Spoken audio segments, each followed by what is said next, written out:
Science chapter 2 nutrition in animals का part 2। अगर आपने अभी तक पार्ट 1 नहीं देखा है तो पहले पार्ट 1 देखिए, उसे देखने से पहले आप पार्ट 2 कैसे देख सकते हैं। ओके, वीडियो पसंद आए तो लाइक कीजिए, शेयर कीजिए और चैनल को सब्सक्राइब करना मत भूलिए और पढ़ते रहिए। चलिए शुरू करते हैं। तो अब हम पढ़ेंगे हमारे second compartment that is food pipe और ओइसोफेगस के बारे में। जो हमारी फूड पाइप है वो नेक रीजन से स्टार्ट होती है एंड चेस्ट एरिया तक जाती है। ओके, और इस फूड पाइप के थ्रू ही हमारा फूड जो है वो डाउनवर्ड डायरेक्शन में मूव करके स्टमक तक पहुंचता है। ये हमारा स्टमक है, ये ठीक है। तो this partially digested food moves through the food pipe and reach the stomach. Food pipe का यही रोल है, वो खाने को मुंह से स्टमक तक ले जाती है। ओके, चलिए आगे देखते हैं। ओके, उससे पहले हमें एक चीज समझनी जरूरी है कि कई बार खाना खाते खाते खाना हमारे फंस जाता है और हमें हिचकी आती है, राइट? ये क्यों होता है, ऐसा देखते हैं। तो आप इस डायग्राम में देख सकते हैं कि ये है हमारी फूड पाइप और इसके बिल्कुल एडजेसेंट में है हमारी विंड पाइप, ये वाली, राइट? और इस विंड पाइप से एयर जो है वो हमारे नोज से लंग्स तक जाती है। ओके, एयर जो है वो लंग्स तक जाती है और ये फूड पाइप और विंड पाइप दोनों बिल्कुल एडजेसेंट है, बिल्कुल इकट्ठे हैं। तो बेसिकली जब हम खाना खाते हैं तो क्या होता है, एक फ्लैप लाइक वॉल्व होती है, ठीक है, एक ढक्कन तरह का समझ लीजिए। तो जब हम खाना खाते हैं तो वो इस विंड पाइप को क्लोज कर देता है ताकि खाना फूड पाइप में जाए और विंड पाइप में ना जाए, राइट? बट अगर आप खाना खाते खाते बात कर रहे हैं, हंस रहे हैं, तो कभी कभी गलती से हमारा खाना फूड पाइप की जगह विंड पाइप में चला जाता है, जिससे एक्चुअली में हमारी एयर जाती है लंग्स तक। इसी वजह से आपको चोक्ड फील होता है, आपको हिचकी आती है, खांसी आती है और खाना आपके गले में फंस जाता है, ठीक है। हिकअप्स मतलब हिचकी। ओके, तो इसीलिए कहा जाता है कि खाना खाते खाते कभी बात नहीं करनी चाहिए। चलिए, तो अब हमने ये तो देख लिया कि हमारा खाना ओइसोफेगस से स्टमक तक पहुंचता है, ठीक है। तो अब हम देखते हैं कि स्टमक में हमारे खाने के साथ क्या होता है और कैसे स्टमक में डाइजेशन होती है, ठीक है।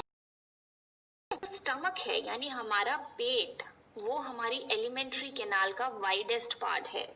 वाइडेस्ट मतलब चौड़ा। ओके, तो स्टमक जो है, स्टमक को खाना मिलता है फूड पाइप से या ओइसोफेगस से, हमने पढ़ा। और स्टमक का दूसरा एंड कनेक्टेड होता है स्मॉल इंटेस्टाइन को, ठीक है। ये है फूड पाइप, यहाँ से खाना आएगा स्टमक में और स्टमक से जाएगा स्मॉल इंटेस्टाइन में। तो स्टमक की इनर लाइनिंग प्रोड्यूस करती है तीन चीजें, mucus, hydrochloric acid and digestive juices. अब देखते हैं ये तीनों क्या करते हैं। म्यूकस जो है वो प्रोटेक्ट करता है स्टमक की लाइनिंग को, ओके। और हाइड्रोक्लोरिक एसिड जो है वो बैक्टीरिया को किल करता है, जो हमारे फूड के साथ हमारे फूड के साथ हमारे पेट में आ गया होता है, उस बैक्टीरिया को हाइड्रोक्लोरिक एसिड किल करता है। ऑल्सो हाइड्रोक्लोरिक एसिड हमारे स्टमक के मीडियम को एसिडिक बनाता है, जिससे डाइजेस्टिव जूसेस को हेल्प होती है हमारा फूड डाइजेस्ट करने में। तो ये फंक्शन है हाइड्रोक्लोरिक एसिड का, क्या कि वो बैक्टीरिया को किल करता है, ऑल्सो स्टमक के मीडियम को एसिडिक बनाता है, जिससे डाइजेस्टिव जूसेस अच्छी तरह एक्ट कर सकते हैं और फूड को डाइजेस्ट कर सकते हैं। तीसरा, डाइजेस्टिव जूसेस का क्या रोल है। डाइजेस्टिव जूसेस प्रोटीन्स का ब्रेक डाउन करती हैं into simpler substances. That means हमने पढ़ा कि स्टार्च यानी कार्बोहाइड्रेट्स का ब्रेक डाउन कहाँ हो गया था, हमारे माउथ में ही शुरू हो गया था। बट प्रोटीन का ब्रेक डाउन जो है वो हमारे स्टमक में शुरू होता है, ठीक है, जो डाइजेस्टिव जूसेस करते हैं। ओके, इसके बाद आपकी बुक में ये एक स्टोरी भी दी है कि कैसे हमारा स्टमक डिस्कवर हुआ था। एक बार क्विकली इसको देख लेते हैं। 1822 में एक आदमी था जिसका नाम था एलेक्सिस सेंट मार्टिन, जिसे गोली लग गई थी और उसकी वजह से उसके स्टमक में एक होल हो गया था, ठीक है। तो he was brought to a doctor जिसका नाम था विलियम ब्यूमॉन्ट। सो उस डॉक्टर ने उस पेशेंट को तो बचा लिया, पर वो जो होल था उसके स्टमक में वो ठीक नहीं हुआ, तो उसने उसको सिंपली बैंडेज कर दिया। और ये वो अपॉर्चुनिटी थी जब वो पहली बार स्टमक के अंदर देख पाया कि स्टमक में किस तरह से फूड की चर्निंग होती है, किस तरह से फूड डाइजेस्ट होता है, कैसे डाइजेस्टिव जूसेस सिक्रीट होते हैं एंड ऑल दैट, ठीक है। सो ये थी story of discovery of your stomach. चलिए आगे बढ़ते हैं। तो हमें पता चल गया कि फूड माउथ से ओइसोफेगस में स्टमक में आ गया। अब स्टमक के बाद हमें पता है फूड जाएगा हमारी स्मॉल इंटेस्टाइन में, राइट। तो चलिए अब पढ़ते हैं स्मॉल इंटेस्टाइन के बारे में। सो ये हमारी स्मॉल इंटेस्टाइन है, ठीक है। तो आप देख सकते हैं कि it is highly coiled, it is coiled like this, okay. ऐसे ऐसे ऐसे ऐसे करके कॉइल्ड है, ठीक है। आपको हैरानी होगी ये जान के कि ये 7.5 मीटर लॉन्ग भी है, ठीक है। अब देखते हैं कि स्मॉल इंटेस्टाइन में क्या होता है। सो जो स्मॉल इंटेस्टाइन की लाइनिंग होती है वहां से सिक्रीट होते हैं कुछ डाइजेस्टिव जूसेस, ठीक है। ऑल्सो लीवर और पैनक्रियाज, रिमेंबर हमने पढ़ा था कि ये हमारे डाइजेस्टिव ग्लैंड्स हैं, liver, pancreas and salivary glands. So liver और पैनक्रियाज में भी डाइजेस्टिव जूसेस सिक्रीट होते हैं और स्मॉल इंटेस्टाइन में रिलीज होते हैं, ठीक है। तो इन डाइजेस्टिव जूसेस की मदद से जो स्मॉल इंटेस्टाइन खुद प्रोड्यूस करती है और जो लीवर और पैनक्रियाज से उसे मिलते हैं, इनकी मदद से स्मॉल इंटेस्टाइन में हमारे फूड का कंप्लीट डाइजेशन हो जाता है। यानी स्मॉल इंटेस्टाइन में आके फूड कंप्लीटली डाइजेस्ट हो जाता है, ठीक है। यहाँ पर कार्बोहाइड्रेट्स ग्लूकोज में, फैट्स फैटी एसिड्स में और प्रोटीन्स अमीनो एसिड्स में कन्वर्ट हो जाते हैं। So complete digestion of food कहाँ होता है? स्मॉल इंटेस्टाइन में, ठीक है। तो हमने बात की कि लिवर और पेनक्रियाज से हमारे डाइजेस्टिव जूसेस सिक्रीट होते हैं और स्मॉल इंटेस्टाइन में रिलीज होते हैं, राइट। तो थोड़ा थोड़ा लिवर और पेनक्रियाज के बारे में भी देख लेते हैं। सो लिवर एक रेडिश ब्राउन ग्लैंड है और ये लार्जेस्ट ग्लैंड है हमारी बॉडी का। इस फोटो में देखिए, ये रेडिश ब्राउन ग्लैंड जो आपको दिख रहा है, ये लिवर है और आप देख सकते हैं ये हमारी बॉडी का लार्जेस्ट ग्लैंड है, ठीक है। तो लिवर में क्या होता है, यहाँ सिक्रीट होता है बाइल जूस, ठीक है। और ये बाइल जूस जो है स्टोर होता है हमारे गॉल ब्लैडर में। ओह सॉरी, यहाँ देखिए गॉल ब्लैडर, ये ग्रीन कलर का गॉल ब्लैडर, ठीक है। सो लिवर में सिक्रीट हुआ बाइल जूस, ये जूस स्टोर होगा हमारे गॉल ब्लैडर में। और ये जो बाइल जूस है ये इंपॉर्टेंट रोल प्ले करता है किसमें? डाइजेशन ऑफ फैट्स में। तो यहाँ इससे होती है डाइजेशन ऑफ फैट्स, ठीक है। चलिए अब देखते हैं पेनक्रियाज के बारे में। पेनक्रियाज एक क्रीम कलर का ग्लैंड है which is located just below stomach, ठीक है।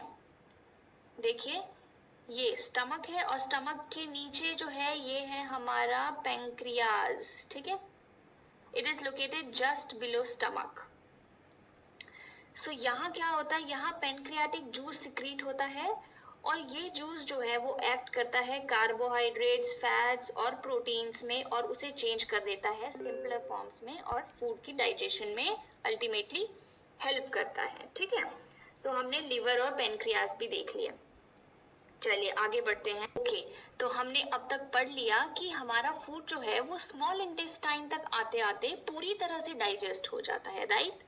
तो ये तो बात थी डाइजेशन की, पर हमने शुरू में बात की थी कि फूड की डाइजेशन इसलिए होती है क्योंकि फूड में जो कंपोनेंट्स हैं वो बहुत कॉम्प्लेक्स हैं और हमारी बॉडी उनको अब्जॉर्ब नहीं कर पाती, राइट। और डाइजेशन के द्वारा इन कॉम्प्लेक्स सब्सटेंसेस को सिंपलर सब्सटेंसेस में कन्वर्ट किया जाता है, जैसे कि अमीनो एसिड्स, ग्लूकोज और फैटी एसिड्स, और इनको हमारी बॉडी अब्जॉर्ब कर सकती है। तो डाइजेशन कंप्लीट होने के बाद ये जो डाइजेस्टेड फूड मटेरियल है इसको हमारी बॉडी ब्लड में एब्जॉर्ब कर लेती है, ठीक है, जिससे हमें एनर्जी मिलती है, राइट। और बाकी का जो अनडाइजेस्टेड मटेरियल है उसको बॉडी से बाहर फेंक देती है, राइट। तो अब हम देखते हैं कि ये एब्जॉर्प्शन जो है डाइजेस्टेड फूड मटेरियल की वो हमारे स्मॉल इंटेस्टाइन में कैसे होती है, ठीक है। तो हमारे स्मॉल इंटेस्टाइन में स्मॉल इंटेस्टाइन की इनर वॉल में कुछ ऐसे finger like thousands of projections या आउटग्रोथ्स होती हैं, ठीक है, जिसको हम बोलते हैं विलाई, ठीक है। और इन्हीं आउटग्रोथ पे होती है हमारे डाइजेस्टेड फूड मटेरियल की एब्जॉर्प्शन। और इस प्रोसेस को, जिसमें हमारा डाइजेस्टेड फूड मटेरियल जो है वो ब्लड में एब्जॉर्ब होता है फ्रॉम स्मॉल इंटेस्टाइन, इसे कहा जाता है एब्जॉर्प्शन, ओके। उसके बाद इस एब्जॉर्ब्ड सब्सटेंसेस को, इस एब्जॉर्ब्ड फूड को ट्रांसपोर्ट किया जाता है ब्लड वेसल्स के द्वारा डिफरेंट ऑर्गन्स को, हमारी बॉडी के डिफरेंट ऑर्गन्स को ये डाइजेस्टेड फूड मटेरियल ट्रांसपोर्ट किया जाता है। और इस प्रोसेस को हम कहते हैं एसिमिलेशन, ओके। ये समझ गए आप लोग? चलिए आगे बढ़ते हैं। ओके, तो फूड की डाइजेशन हो गई, एब्जॉर्प्शन हो गई, एसिमिलेशन हो गई। तो इसके बाद जो अनडाइजेस्टेड फूड रहा वो स्मॉल इंटेस्टाइन से लार्ज इंटेस्टाइन में आ जाता है, ठीक है। ये हमारी लार्ज इंटेस्टाइन है, ये वाली बाहर वाली, ठीक है। ये एक ट्यूब लाइक स्ट्रक्चर है, वाइड है और शॉर्टर है देन स्मॉल इंटेस्टाइन और 1.5 मीटर लॉन्ग है। लार्ज इंटेस्टाइन का मेन फंक्शन है कि वो अनडाइजेस्टेड फूड से वाटर और सॉल्ट्स को एब्जॉर्ब कर लेता है, ठीक है। और बाकी का बचा अनडाइजेस्टेड फूड जो है वाटर और सॉल्ट एब्जॉर्ब करने के बाद जो वेस्ट बचता है वो चला जाता है रेक्टम में, ठीक है। और यहीं पर वो अनडाइजेस्टेड फूड रहता है जब तक कि वो एनस के द्वारा एलिमिनेट नहीं किया गया बॉडी से, ठीक है। तो rectum holds the undigested food until elimination. चलिए आगे देखते हैं। ओके, सो हम सबको पता है कि faecal matter is remove from the anus from time to time, ठीक है। एनस के द्वारा सारा अनडाइजेस्टेड फूड हमारी बॉडी से बाहर आ जाता है। और इस प्रोसेस को, जिसमें वेस्ट एंड अनडाइजेस्टेड फूड जो है बॉडी से बाहर आ जाता है, इसे कहा जाता है एजेशन, ठीक है। तो ये हमने पढ़ लिया ह्यूमन डाइजेस्टिव सिस्टम के बारे में कंप्लीटली, कि कैसे हमारा फूड जो है हम खाते हैं, मुंह में ही हमारे सलाइवरी ग्लैंड्स के द्वारा जो सलाइवा सिक्रीट होता है उससे स्टार्च का ब्रेकडाउन शुरू हो जाता है। उसके बाद हमारा फूड ओइसोफेगस से होते हुए जाता है हमारे स्टमक में। स्टमक के बाद हमारा फूड जाता है स्मॉल इंटेस्टाइन में, जहाँ पे सारे डाइजेस्टिव जूसेस मिलकर कंप्लीट डाइजेशन कर देते हैं फूड की। यहीं पे फूड की एब्जॉर्प्शन भी हो जाती है। उसके बाद स्मॉल इंटेस्टाइन से अनडाइजेस्टेड फूड जो है वो चला जाता है लार्ज इंटेस्टाइन में, जहां से वाटर और सॉल्ट एब्जॉर्ब हो जाते हैं। और फाइनली एनस के द्वारा अनडाइजेस्टेड फूड मटेरियल जो है वो बॉडी से बाहर आ जाता है। तो इसके साथ हमने कंप्लीट कर लिया हमारा ह्यूमन डाइजेस्टिव सिस्टम। ओके, तो अब हम कह सकते हैं कि 5 में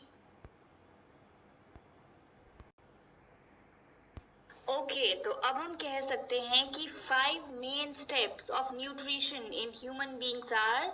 सबसे पहले क्या होगी? इंजेशन, खाना खाया जाएगा। उसके बाद क्या होगी? डाइजेशन, उसे डाइजेस्ट किया जाएगा। उसके बाद डाइजेस्टेड फूड मटेरियल की होगी एब्जॉर्प्शन। एब्जॉर्प्शन के बाद होगी एसिमिलेशन। डाइजेस्टेड फूड मटेरियल को different organs of the body में ट्रांसपोर्ट किया जाएगा। और लास्ट में हो जाएगी एजेशन, यानी अनडाइजेस्टेड फूड मटेरियल जो है वो बॉडी से बाहर आ जाएगा, ठीक है।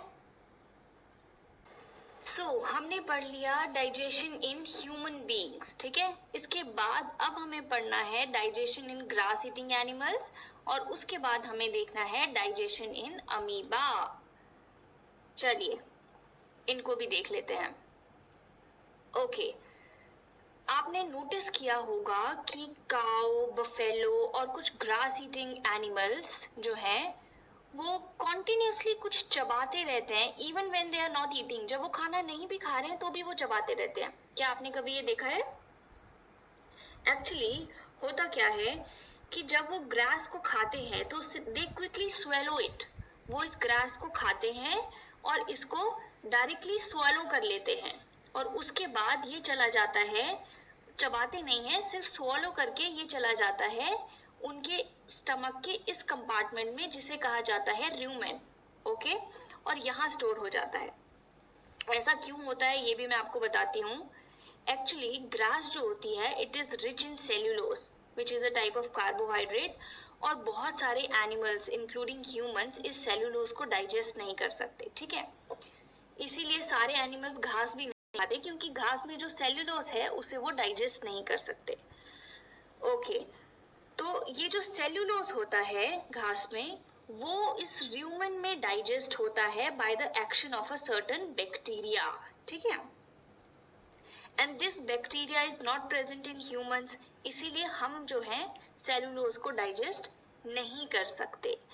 तो हमने समझा कि ये लोग डायरेक्टली घास को स्वॉलो करके इस कंपार्टमेंट में स्टोर कर देते हैं जिसे कहा जाता है र्यूमेन, और र्यूमेन में होती है सेल्यूलोज की डाइजेशन। आगे देखते हैं उसके बाद क्या होता है। उसके बाद सेल्यूलोज की डाइजेशन के बाद ये जो पार्शली डाइजेस्टेड फूड होता है इसे कहा जाता है कड, ठीक है। और ये कड वापस से इनके मुंह में वापस आता है। The cud returns to the mouth in small lumps and animal chews it. तो ये कड वापस से इनके मुंह में आता है और या फिर एनिमल उसको दोबारा से च्यू करते हैं, नॉट दोबारा, पहली बार ही च्यू करते हैं, पहली बार तो डायरेक्टली स्वॉलो कर लेते हैं, ठीक है। तो ये कट जब वापस से आएगा तो फिर उसके बाद ये इसको थॉरोली च्यू करते हैं और उसके बाद इसको फिर से स्वॉलो करते हैं, ठीक है।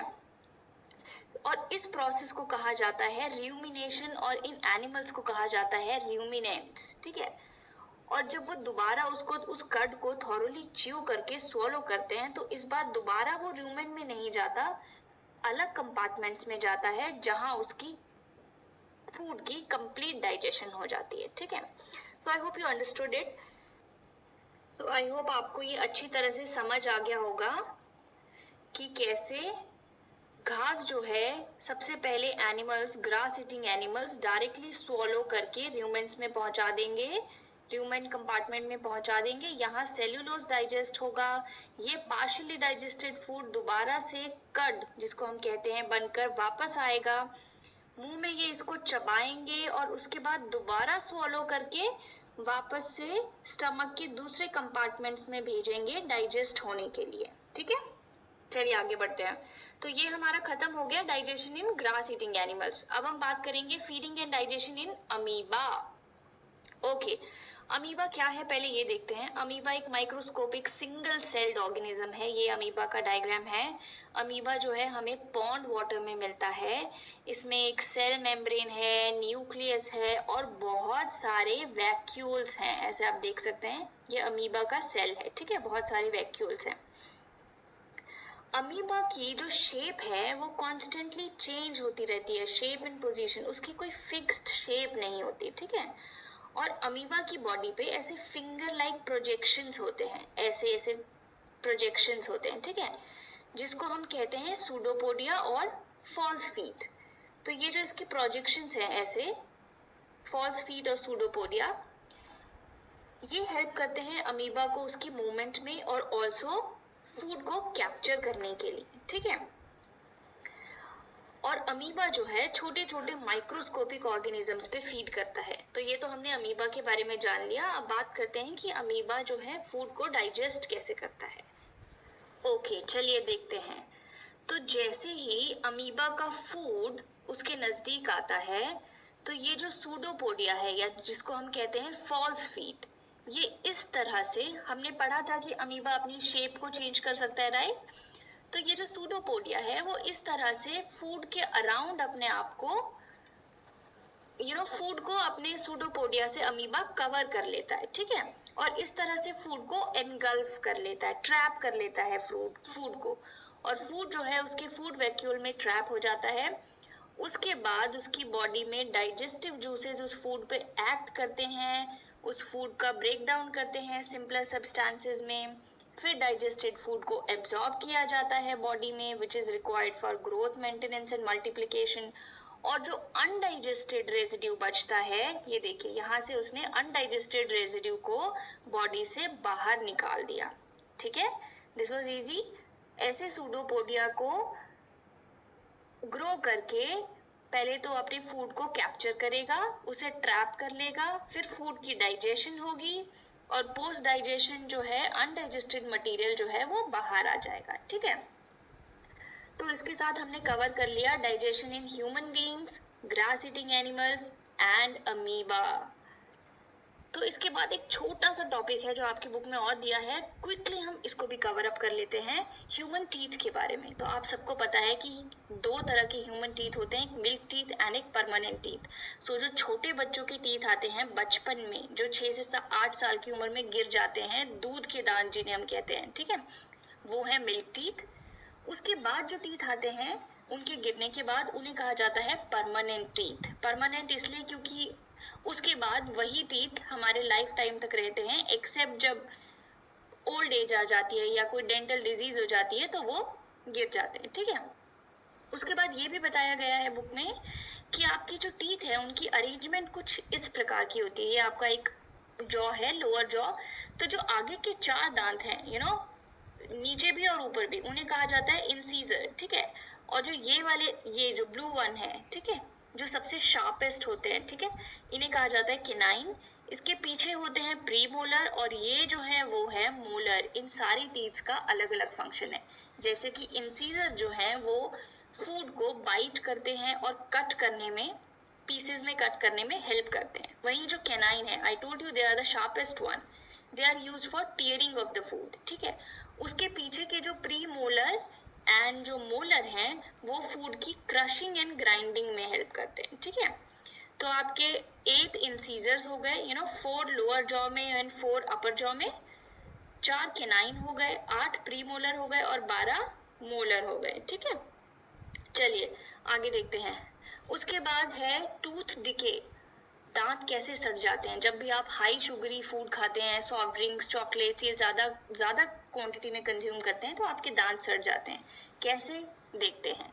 एक्चुअली जब आपका मुंह गंदा रहता है या डर्टी रहता है, आप प्रॉपर्ली ब्रश नहीं करते हैं, तो क्या होता है कि आपके मुंह में हार्मफुल बैक्टीरिया स्टार्ट्स लिविंग, ठीक है, इन योर माउथ। और क्या होगा कि जो आपके मुंह में जो थोड़ा बहुत लेफ्ट ओवर फूड है, आपने मुंह को अच्छे से साफ नहीं किया, तो जो लेफ्ट ओवर जो खाना जो है वो मुंह में जो रह गया, वो बैक्टीरिया जो है उसकी ब्रेक डाउन करके एसिड रिलीज करेगा। ठीक है, उस फूड को ब्रेक डाउन करेगा और एक एसिड रिलीज करेगा, और इन एसिड से आपके टीथ जो हैं वो ग्रेजुअली डैमेज हो जाते हैं और फिर होती है आपको दांत में दर्द और दांत का गिरना और टूथ का सड़ना। तो इसके लिए आपको क्या करना है, ज्यादा कुछ नहीं, रेगुलरली ट्वाइस अ डे अपने दांतों को ब्रश कीजिए और कुल्ला करते रहिए, दांतों को साफ रखिए। ओके।